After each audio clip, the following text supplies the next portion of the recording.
예, 오늘 말씀은 창세기 3장 21절 딱 한 절입니다. 다 같이 봉독하겠습니다. 여호와 하나님이 아담과 그의 아내를 위하여 가죽옷을 지어 입히시니라. 아멘. 잠시 기도하겠습니다. 아버지 감사합니다. 또 오늘도 이렇게 창세기를 가지고 왔습니다. 이 말씀 나눌 때에 저희들이 큰 은혜 받고 변화되게 하시고, 특별히 오늘은 시험의 넘어짐과 하나님의 구원이라는 제목으로 우리 존재가 어떤 존재인지 깨닫고, 또 하나님께서 우리를 얼마나 사랑하시고 또 우리를 어떻게 구원하시는지 그 말씀이 함께 선포될 때에 오는 시간 온전히 하나님의 자녀다운 그런 변화를, 기적을 맛볼 수 있는 귀한 시간이 되게 아버지와 역사하여 주시옵소서. 감사드리며 우리 주 예수 그리스도 이름으로 기도드립니다. 아멘. 네, 할렐루야, 반갑습니다. 네. 저는 이제 늘 설교를 할 때 제가 바라는 게 뭐냐면, 어떤 설교를 통해서 여러분들에게 어떤 감동을 주거나 이런 것이 아니고요. 그냥 이 본문이 무엇을 말하고자 하는지 그것을 그대로 여러분과 함께 공유하고자 하는 게 목표입니다. 그래서 은혜는 하나님 말씀 자체가 주실 것으로 믿고요. 항상 그렇게 하고 있다라는 거 참고로 말씀을 드립니다. 자, 오늘은 하나님의 구원의 역사에 대해 이렇게 시험으로 인한 이 넘어짐과, 그리고 그럼에도 불구하고 구원의 역사를 이루시는 그 하나님의 구원을 살펴보도록 하겠습니다.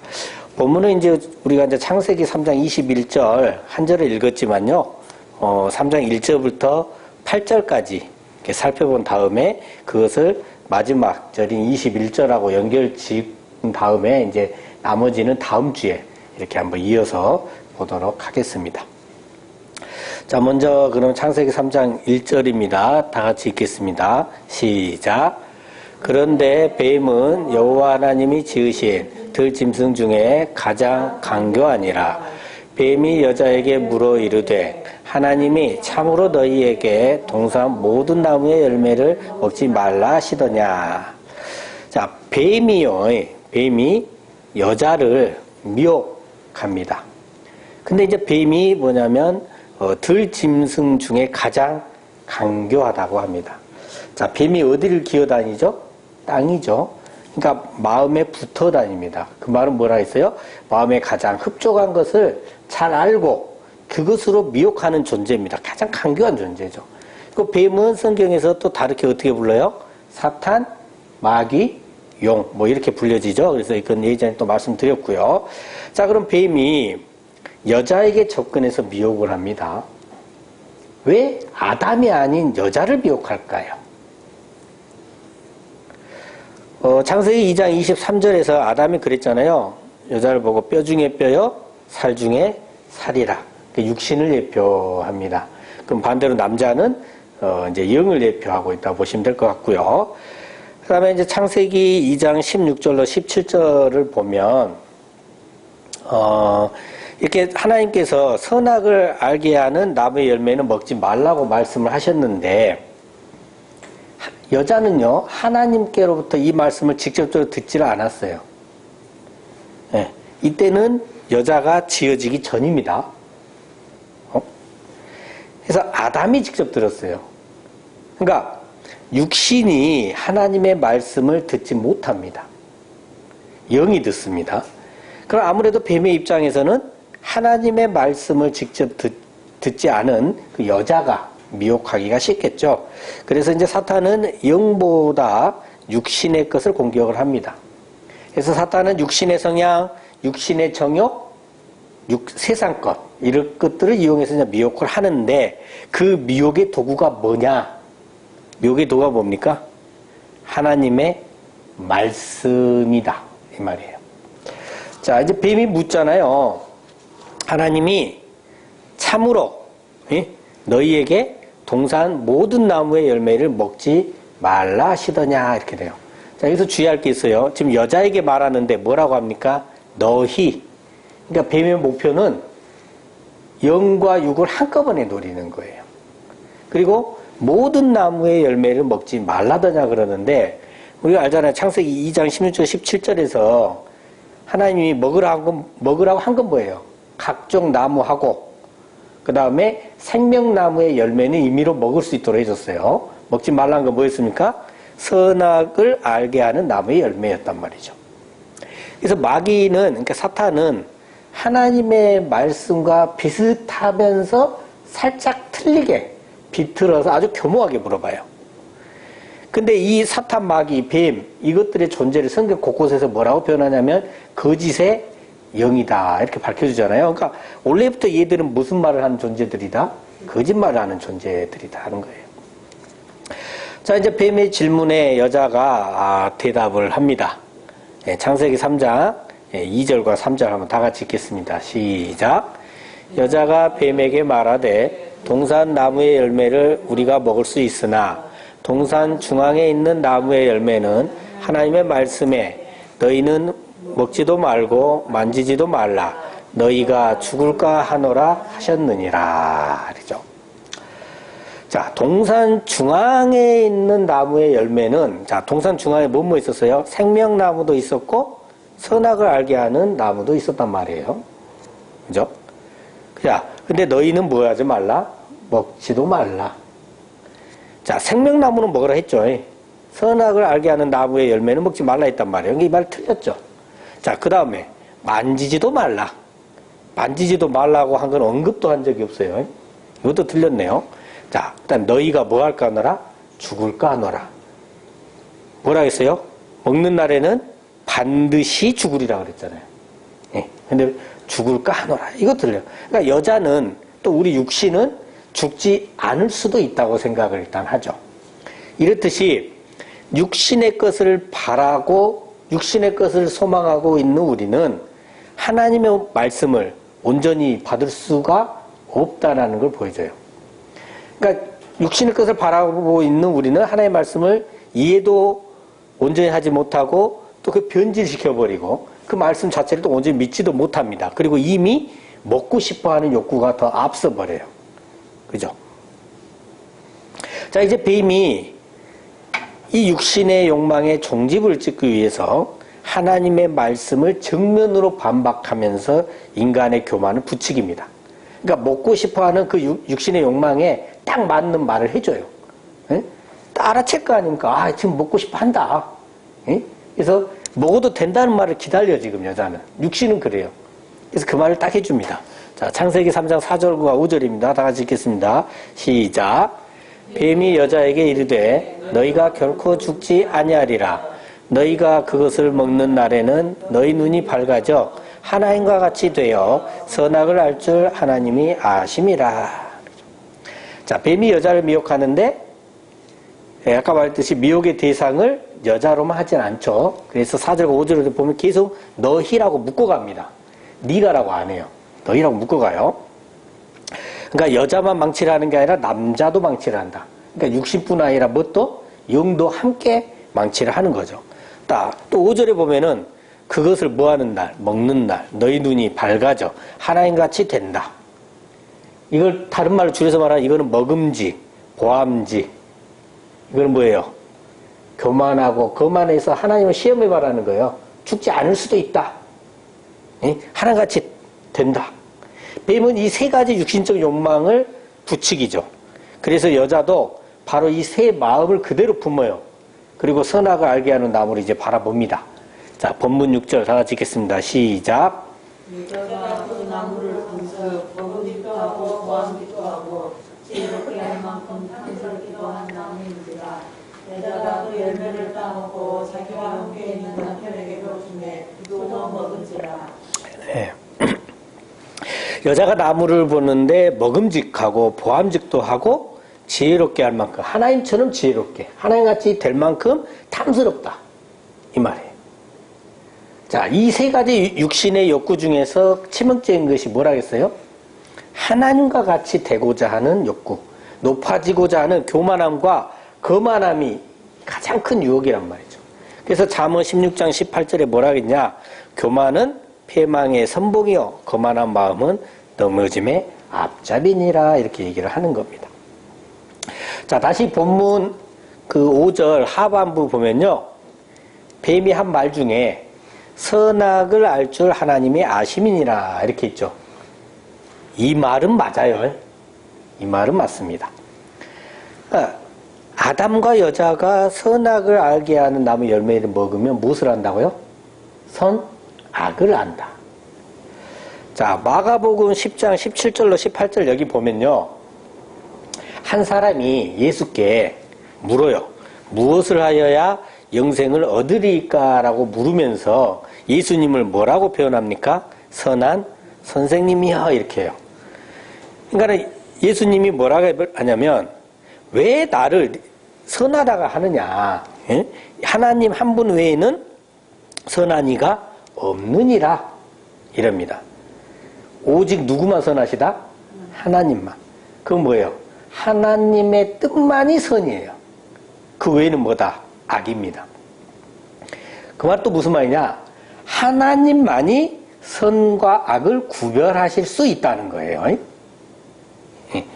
근데 인간이 교만하고 거만해서 하나님처럼 뭘 구별하려고 한다? 선과 악을 구별하려고 한다는 거예요. 그러니까 자꾸 아담 때부터 인간들이 선과 악을 구별해서 판단하고 정죄를 합니다. 그래서 하나님께서 그나마 니들이 마음대로 하니까 하나님 뜻대로 선과 악을 구별해봐라고 주신 것이 있어요. 알려주신 게 있어요. 그게 뭔지 아세요? 그것은 뭐냐면 모세를 통해 주신 율법이에요. 그 보면 해라, 하지 마라. 예. 그런데 율법은 그 선과 악을 구별해갖고 그 전에 니들이 하던 대로 판단하고 정죄하는데 그 어떤 기초 자료가 되라고 주신 겁니까? 그게 아니에요. 율법을 통해서 자기 자신이 그러면 선에 속한 자냐 아니면 악에 속한 자냐 보면 알게 돼요. 우리 자신은 선이 아닌 어디 속해 있구나? 악에 속해 있구나. 그것을 발견해라는 겁니다. 자신이 악함을 발견하고 회개케 하기 위해서 줬다는 거예요. 어찌됐든 간에 이 율법의 시초인 선과 악의 구별이 어디서부터 시작됐어요? 아담과 여자가 선악을 알게 하는 나무의 열매를 먹고 나서부터 시작이 돼요. 그죠? 자, 이 부분이 가장 잘 표현해 준 것이 있습니다. 로마서 5장 13절과 14절이에요. 네. 한번 읽어볼까요? 시작. 죄가 율법 있기 전에도 세상에 있었으나 율법이 없었을 때에는 죄를 죄로 여기지 아니하였느니라. 그러나 아담으로부터 모세까지 아담의 범죄와 같은 죄를 짓지 아니한 자들까지도 사망이 왕노릇하였나니 아담은 오실자의 모형이라. 그러니까 죄가 율법이 있기 전에도 세상에 있었으나 율법이 없었을 때에는 죄를 죄로 여기지 아니하였느니라. 죄라는 놈이요, 뱀을 통해서 에덴 동산에도 있었어요. 근데 선악과를 먹기 전에는 영향을 전혀 끼칠 수가 없었단 말이에요. 그러니까 죄가 있었지만 있으나 마나 힘을 못 쓰고 오히려 아담에게 정복당해서 다스려지고 있었단 말이에요. 근데 이제 아담과 여자가 선악과를 먹은 후에 이 죄라는 놈이 이름이 드러나게 됩니다. 정체가 드러나면서 영향을 끼치게 돼요. 그래서 아담으로부터 하나님께서 모세를 통해서 율법을 주시기까지 뭐가 왕노를 해요? 사망이 왕노를 합니다. 왜 사망이 왕노를 사느냐? 로마서 6장 23절을 보면 죄의 싹이 바로 뭐예요? 사망이에요. 그래서 사망이 왕노를 타는데요. 또 사탄의 가장 큰 무기가 그래서 사망입니다. 죽음이래요. 죽음. 가장 큰 무기가. 자, 이런 상황에서 하나님께서 이 모세를 통해서 이제 이때까지 사망의 왕노를 하니까 율법을 주셨어요. 예? 그러면 그걸 통해서 자신이 죄인임을 발견을 하게 되었잖아요. 그리고 회개 역사가 일어납니다. 그리고 나서 마지막 아담인 예수 그리스도를 영접할 수 있게 돼서 구원을 얻게 되잖아요. 그래서 아담은 마지막 아담인 오실 자의 뭐다? 모형이다. 예수 그리스도의 모형이다. 근데 이제 이스라엘 역사를 통해서 보면요, 대부분의 사람들은 율법을 통해서 회개하는 것이 아니더라 그 말이에요. 판단하고 정죄를 합니다. 그래서 본문 5절에서 말해주기를 뭐라고요? 선악을 알 줄이라는 의미는 죄를 죄로 여기기 이제 시작할 것이다. 뜻이다. 여러분, 교회를 다니면서요, 설교를 듣고 성경을 읽고 이렇게 막 신앙생활을 하다 보면요, 해야 될 것, 하지 말아야 할 것들이 구별이 됩니다. 그러면서 왜 이러지? 저건 안 되는데? 이렇게 판단하고 남을 지적하려고 하게 돼요. 만약에 그런 적이 없으시다면 정말 대단하신 분입니다. 아니면 양심이 무뎌서 모르든지. 아주 오래전에요, 제가 저 서구 쪽에, 광주 서구 쪽에 있는 모 교회 다닐 때인데요, 그때 결혼한 지가 얼마 안 됐어요. 결혼한 지 얼마 안 됐는데 정말 우리 부부처럼 많이, 진짜 엄청 많이 싸웠어요. 엄청. 그 중에 하나가 또 뭐가 있었냐면, 애 엄마가 굉장히 지적하고 따지는 것을 굉장히 저한테 많이 했던 걸로 기억이 나요. 근데 저 하루는 이제 주일날 설교 시간에 가서 예배를 드리고 있는데, 목사님이 아내는 남편을 교회의 머리 대신 주 예수 그리스도께 하듯 따르라, 이렇게 말씀을 선포하는 거예요. 그래서 제가 얼른 우리 집사람 있는 쪽으로 고개를 이렇게 딱 돌려봤죠. 하필 그 말씀이 선포될 때에 졸고 있더라고요. 그래서 제가 저 말씀 들었어야 했는데 하는 생각이 번쩍 지나가.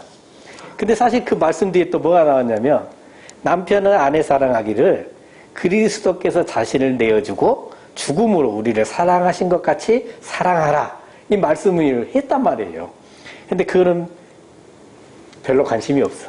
사실 저는 그 말씀을 듣고 어떻게 해야 돼요? 내가 그렇게 이 엄마를 사랑하지 못한 나를 점검하고 고쳐야 되잖아요. 근데 나는 거기에는 관심 없고, 앞쪽에 남편이 잘 따라갈 때 왜 졸고 있냐 이 말이요. 이걸 지적하고 있더라는 거죠. 이게 설교 말씀을 들을 때 어느 이 말씀 내 남편이 들어야 되는데, 내 아내가 들어야 되는데, 모 집사님이 들어야 되는데 라고 이렇게 받아들이게 되더라는 겁니다. 자신에게 주시는 말씀으로 들어야 하는데, 그렇게 자신에게 주신 말씀인데도 불구하고 자신보다 남에게 잣대를 대고 다른 이가 이 말씀을 듣고 고쳐야 된다라고 생각을 한다는 거죠.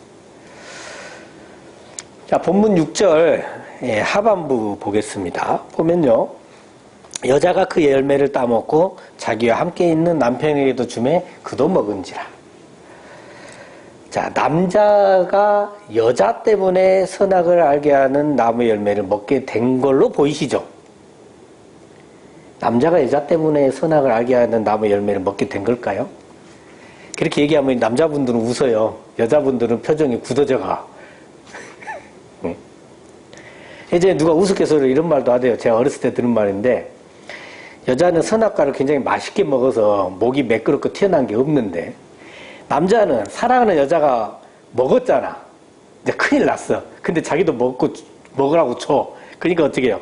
아이고, 함께 죽자. 내가 사랑하는 여잔다게 먹는데 양심이 찔려. 그래서 꿀꿀 삼키다가 목에 걸려서 이게 생겼다. 예? 그렇게 주장하신 분이 있었어요, 진짜로. 내가 들었으니까. 정말 그러냐 이 말이죠. 진짜로 남자가 여자 때문에 선악을 알게 하는 나무의 열매를 먹게 된 걸까요? 내가 이렇게 물어보면 답은 뭐예요? 아니죠. 아닙니다. 6절을 봐보세요. 분명히 남자도 여자와 함께 있었어요. 함께 있었잖아요, 지금. 함께 있는. 여자 탓하면 안 돼요.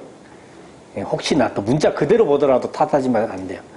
그러니까 자기 자신도 내 영이 육신과 함께 있단 말이죠. 육신 탓하면 안 돼요. 근데 육신 연약해서 안 된다?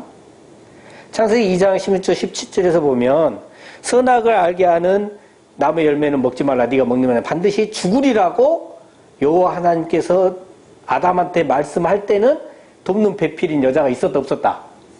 없었다. 지으시기 전이다 그 말이에요. 그럼 남자가 어떻게 돼요? 하나님 말씀 받았잖아. 그러면 여자에게 잘 가르치고 하나님의 말씀으로 잘 다스려야 했잖아요. 근데 남자와 여자가 하나님의 말씀 잘 가르치지도 못했고 다스리지도 못했단 말이에요. 그래서 거꾸로 오히려 육신에게 어떻게 돼요? 지배당해. 그러니까 내 영이 육신을 다스려야 되는데 거꾸로 내 영이 육신의 지배를 받아버린 형국이다 이 말입니다.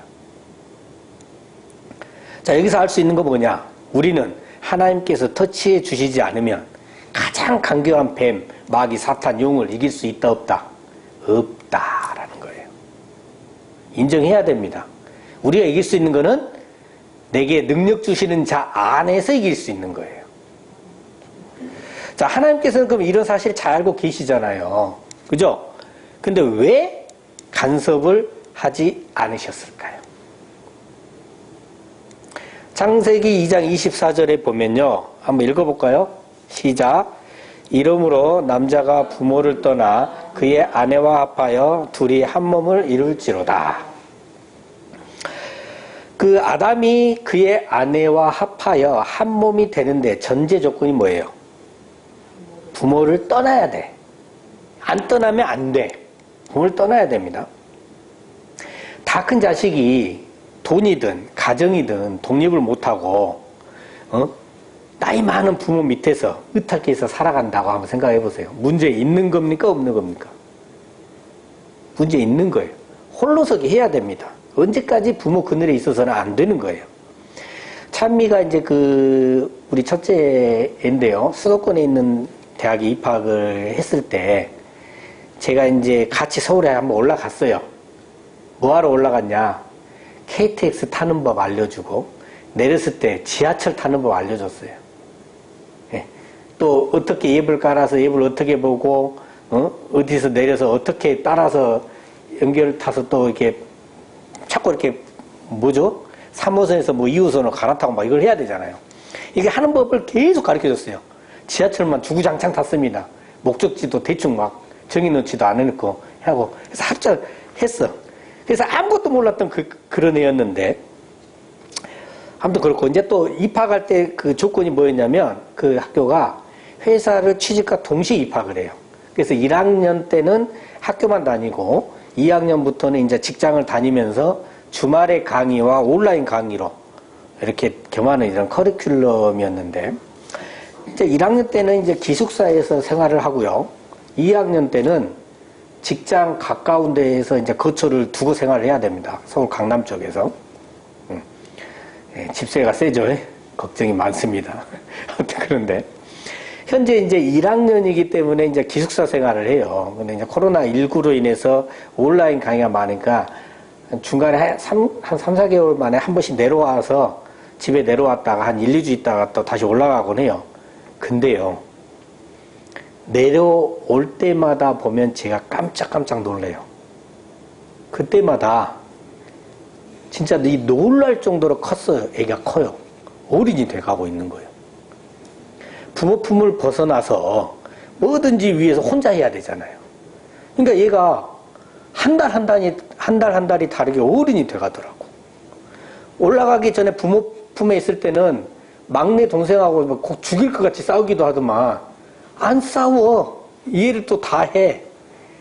그리고 또 갔다 오더니 다음에는 이해하는 데에서 끝나는 게 아니라 이해해주고 이끌어가죠 또. 그리고 이게 완전히 다르다니까요. 그러니까 하나님께서도 이렇게 성장하도록 놔둔 거예요. 성장하라는 겁니다, 이게. 근데 역시나 안 돼요. 그럼 죽어서는 안 되잖아. 그러니까 그대로 죽도록 방치는 또 안 합니다.